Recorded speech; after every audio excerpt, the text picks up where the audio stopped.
My husband is in love with his student, and I have no idea what to do.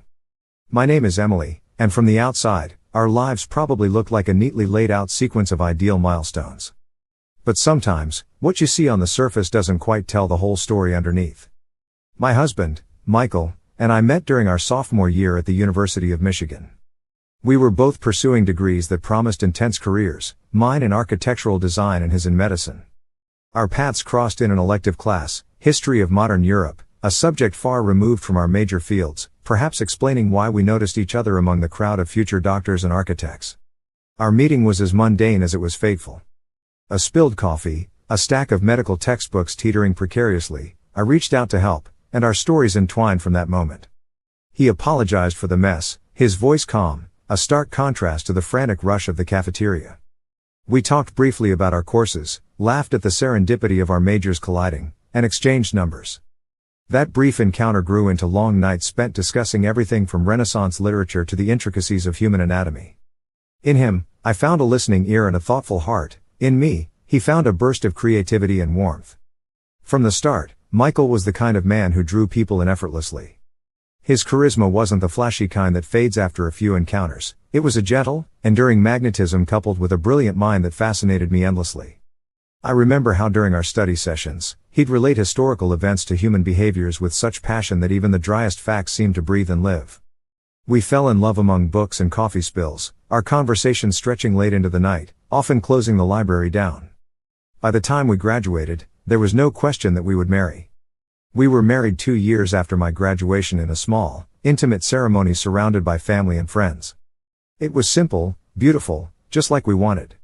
Our lives together felt like a constant adventure, from our small apartment filled with mismatched furniture to our discussions about future dreams and aspirations. Fast forward 8 years, we were celebrating our daughter, Sophie's, birthday. Born in the early, uncertain days of 2020, she was a light in a time of global upheaval. Michael had by then become a respected professor at a medical school, adored by his students for the same reasons he had once captivated me. His career had flourished in the ways we had imagined, and he carried his responsibilities with an admirable balance of seriousness and empathy. Michael's career as a professor at the local med school was a source of pride for us both. He loved teaching, loved the spark in his students' eyes when complex concepts finally made sense. I watched him over the years, growing into a role that seemed tailor-made for him, mentor, educator, and occasionally, friend to his students. He was a doctor himself, a fact that filled our conversations with fascinating, if sometimes gruesome, stories from the hospital. His dedication was as clear as the exhaustion that would sometimes shadow his features after a long day. For my part, I had put a pause on my own career to focus on raising Sophie, a decision that felt right despite the shadow it cast on my professional ambitions. It was a life that I never really questioned. The normalcy of it was comforting in its own way. My days revolved around playdates and parent-teacher meetings, interspersed with freelance design projects when time allowed. Michael and I, we were a team, or so I believed, navigating the challenges of parenthood and professional life with a kind of synchronized rhythm that most of our friends envied. Sarah, a fellow academic in Michael's department, had become one of my closest friends through these years. Our friendship was one of those fortunate relationships that extended beyond mere convenience and entered the realm of genuine affection and respect. Sarah had been there through every major milestone, my pregnancy, Sophie's birth, and every minor crisis in between. She was vibrant, outspoken, and fiercely intelligent. Our friendship had started on mutual professional respect and a shared love of old jazz music. She knew Michael as well as anyone could in the professional maze of academia. Their friendship, rooted in years of collaboration, seemed just another part of the normalcy of our lives. She was a constant in our lives, trusted implicitly by both Michael and me. Sarah had always been straightforward, which made her recent behavior all the more puzzling to me. In the weeks leading up to that unsettling lunch, I had begun to notice subtle changes in the way she spoke about Michael. It started with offhand comments that seemed to hover on the edge of caution, suggesting I keep a closer eye on him, not just as a husband but in his professional sphere. Each time such a suggestion surfaced, she would quickly steer the conversation towards less delicate topics, like department politics or upcoming college events. "Just watch how he is," Sarah would murmur as we watched Michael interacting with colleagues at a faculty gathering. Then, seeing my furrowed brow, she'd laugh and wave off her previous comment. "I mean, look at how he manages to charm everyone. You snagged quite the catch." It was disconcerting, this pattern of hinting at something amiss and then retreating into platitudes about Michael's charm and professional dedication.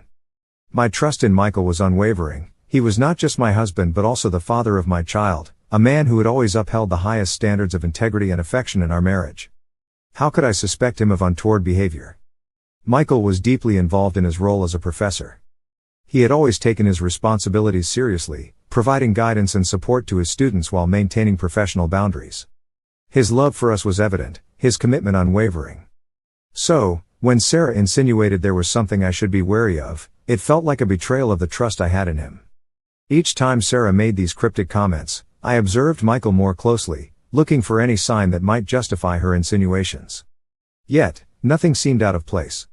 His interactions with colleagues and students were as they had always been, respectful and professional. At home, he was the attentive husband and loving father, often talking about his students with pride but never crossing the line into inappropriate fondness or familiarity. But Sarah's behavior grew increasingly odd. At times, she appeared distracted, her gaze lingering on Michael a little too long during social events, her comments more pointed, tinged with an urgency I couldn't understand. "Emily, you know people sometimes change, right? Situations at work can get complicated," she said one evening as we cleaned up after a dinner party. Her tone was serious, lacking its usual lightness. "Sarah, are you okay? You've been a bit off lately," I replied, concerned for my friend who now seemed to carry a burden she was hesitant to share. She paused, a frown creasing her forehead. "It's nothing, really. Just work stress, I suppose. But you know, it's always good to keep an eye out for everything." Her ambiguity frustrated me. What was she hinting at? If there was a genuine concern, why wouldn't she just say it outright? Sarah's behavior continued to gnaw at me, a constant reminder that something wasn't quite right. Yet, every time I looked at Michael, every time we shared a laugh or a quiet evening together, Sarah's insinuations seemed ridiculous, almost offensive. How could I doubt the man who had been by my side through every significant moment of our lives together? As the weeks passed, I tried to dismiss the unease that Sarah's words had instilled in me. I focused on our family, on the upcoming holidays, on the simple joys of our daily routine. Michael was as present and engaged as ever, his demeanor at home not reflecting any of the concerns Sarah had subtly tried to plant in my mind. Then came the lunch in December, a turning point that forced me to confront the nagging doubts Sarah's strange behavior had sown. We met at a small cafe, a neutral space away from the familiar settings of work or home. Sarah seemed particularly tense that day, her usual vibrant self shadowed by a seriousness that immediately put me on edge. We ordered our food, and for a few moments, we engaged in the usual pleasantries. But as the waiter walked away, Sarah's demeanor shifted. She looked around, ensuring no familiar faces were within earshot, and then turned to me with a solemnity that instantly chilled the air between us. "Emily, I've been beating around the bush for too long, and I'm sorry for that. I need to tell you something important about Michael," she began, her voice low and steady. "It's about him and a student." I felt a cold knot form in my stomach. The vague hints, the changed behavior, all led to this moment. Despite my deepest fears, I had believed in my husband's fidelity, in the sanctity of our life together. Sarah's next words would challenge everything I thought I knew, forcing me to see beyond the facade of normalcy that I had clung to so desperately. What she disclosed next wasn't just a revelation, it was a shattering of the trust and reality I had built my life around. Then, out of the blue, she voiced a suspicion that had apparently been troubling her for some time. Something, she suggested, might be going on between Michael and a med student, specifically, a bright young woman who was not just any student but one who seemed to look at Michael not just as a mentor but perhaps something more. The idea seemed ludicrous. Michael had always maintained a professional distance that bordered on aloofness, his interactions with students uniformly marked by respect and propriety. I laughed it off at first. It seemed so out of character for the man I knew, the man I had spent nearly a decade of my life with, who had always seemed as devoted to me and our daughter as he was on the day we said our vows. But as Sarah described what she called yearning looks exchanged in moments caught in the corners of classrooms and hallways, my laughter began to sound hollow, even to my own ears. What was I missing? Was the routine that I cherished merely a veneer, hiding a fissure I was too afraid to acknowledge? Despite my initial dismissal, Sarah's words planted a seed of doubt, one that, unbeknownst to me, was about to sprout into a confrontation that would challenge everything I thought I knew about our seemingly perfect life. Finally, she set down her fork, took a deep breath, and said, "There's something I've been meaning to talk to you about, and I'm not really sure how to say it." Her voice was serious, and I felt a twinge of anxiety at the gravity of her tone. This was not our usual gossip or chatting about departmental politics. Something was off. "Is everything okay?" I asked, trying to mask my concern with a sip of my tea. "It's about Michael," she began, and my heart skipped a beat. "I've noticed something off at work." She paused, searching for the right words. "It's about how he's been with one of the med students." I felt a defensive wall immediately go up. Michael had always been professional, a model professor, and the suggestion that there might be something inappropriate was jarring. "Sarah, what are you talking about?" My voice came out a bit sharper than I intended. She flinched slightly, which only made my stomach tighten more. "I've seen them together, and it's just the way they look at each other. I've known Michael for years, right? He's never looked at anyone else like that. Not even close," she continued, her eyes now meeting mine with a mixture of concern and apology. "Looks? Sarah, you're basing this on looks?" I couldn't hide my incredulity. The idea seemed absurd, plucked from thin air or perhaps some daytime drama. It was unlike Sarah to make such vague accusations. "Yes, I know it sounds crazy," she admitted, rubbing her temples. "I wouldn't have said anything if it wasn't so obvious. It's like watching a slow burn romance movie. He looks at her the way he used to look at you." The word stung, more than I expected. A vivid image of James's tender gazes in our early days flashed through my mind, his eyes filled with unspoken words and promises. It was painful to think of those looks directed at someone else, let alone a student. "I'm sure you're overthinking it," I said, forcing a laugh that sounded hollow even to my own ears. "Michael is devoted to his work and to us.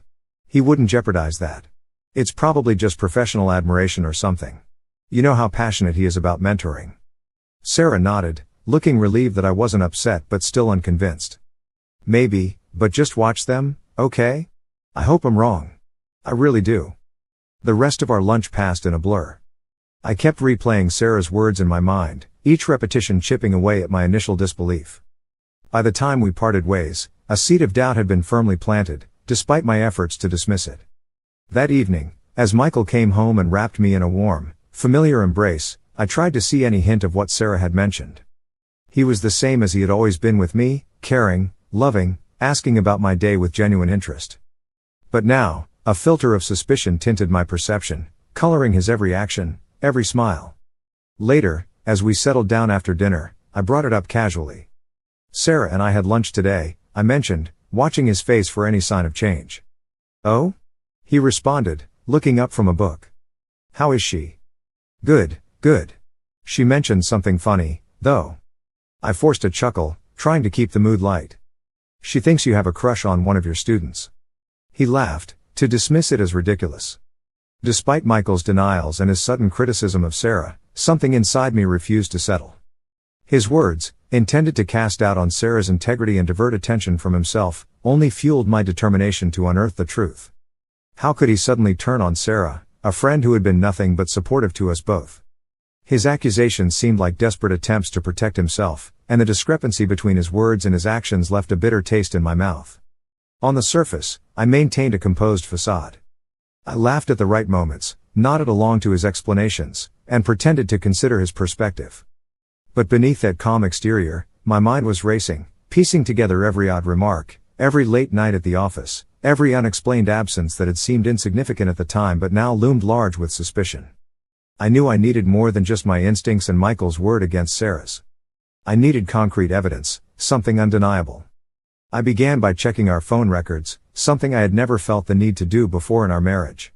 It felt like a betrayal on my part, an invasion of the trust we had built over the years, but these were desperate times. The phone records showed nothing unusual at first glance: calls to colleagues, his secretary, his brother. But then I noticed a number that recurred more frequently than others, at odd hours, sometimes late into the night.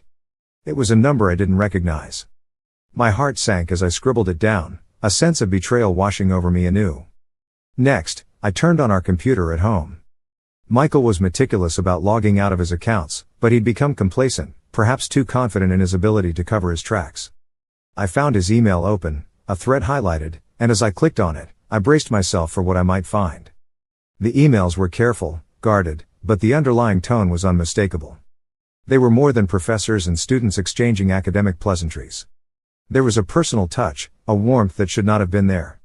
Armed with this information, I still felt hollow.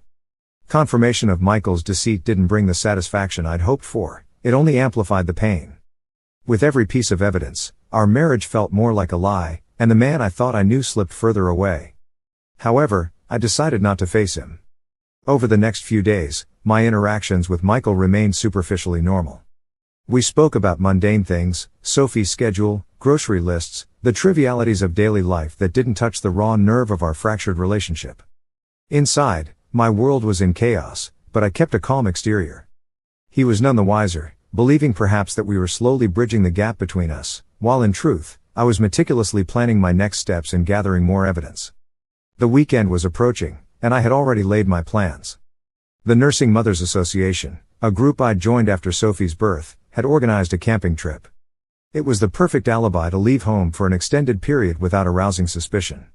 I informed Michael only a couple of days beforehand, asserting that it would be a good bonding experience for Sophie and me and a refreshing break for myself. He responded with enthusiasm, overly so, which now seemed another red flag in his recent behavior. "Have a great time," he said, smiling, "you both deserve this break. Don't worry about anything here." His ready agreement to our absence gave me the window I needed. I'd arranged for a neighbor, ostensibly to check on our house in my absence, but in reality, to observe Michael's movements when he thought he was unwatched. This neighbor, Jenna, was a trusted friend who was aware of my situation and willing to help. The camping trip itself was a much-needed distraction.